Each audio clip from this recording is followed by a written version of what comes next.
Salam sejahtera, tuan-tuan, puan-puan. Baiklah, berita sepenuhnya.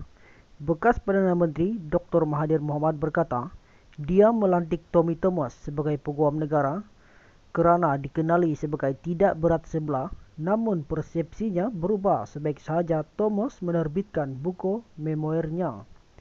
Kata Mahathir, pelantikan Thomas adalah berdasarkan fakta bahawa dia merupakan peguam yang patuh kepada kedaulatan undang-undang.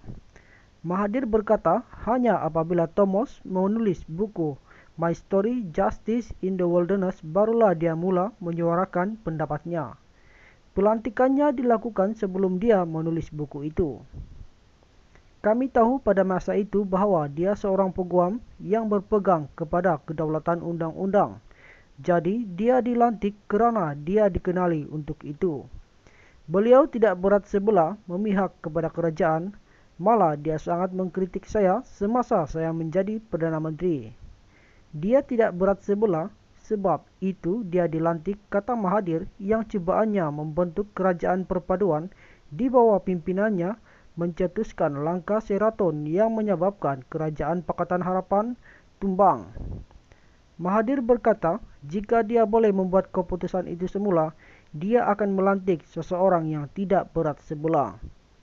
Dalam pada itu, Mahathir memuji Peguam Negara sebelum ini, Abdul Ghani Patail, atas kesediaannya menyiasat bekas Perdana Menteri Najib Razak berhubung penglibatannya dalam skandal 1MDB.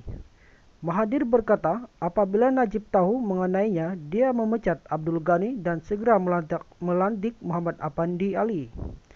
Ketika Apandi dilantik, dia mengisytiharkan Najib tidak bersalah, tetapi kemudian apabila Thomas dilantik, Peguam Negara mendapati terdapat banyak kesalahan yang dilakukan oleh Najib.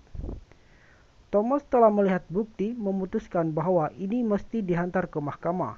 Apabila ia dihantar ke mahkamah, 9 hakim dan 3 mahkamah dalam 4 tahun memutuskan bahawa Najib telah melakukan banyak jenayah yang menunjukkan Apandi tidak melakukan kerjanya dengan betul, dakwa Mahathir. Apandi menggantikan Abdul Ghani sebagai Peguam Negara dari 2015 sehingga 2018 sebelum Thomas menggantikannya pada 2018. Mahathir juga menjawab tuduhan Thomas dalam memoirnya menyatakan, kerajaan Melayu tidak kompeten untuk mentadbir negara. Negara ini telah merdeka lebih 65 tahun. Selama lebih 60 tahun, kerajaan negara ini didominasi oleh orang Melayu.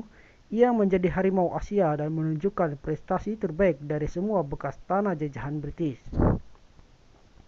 Jadi, anda tidak boleh menyalahkan orang Melayu kerana takbir urus yang buruk kerana mereka membangunkan negara ini, sedangkan British tidak melakukannya, kata bekas Perdana Menteri itu.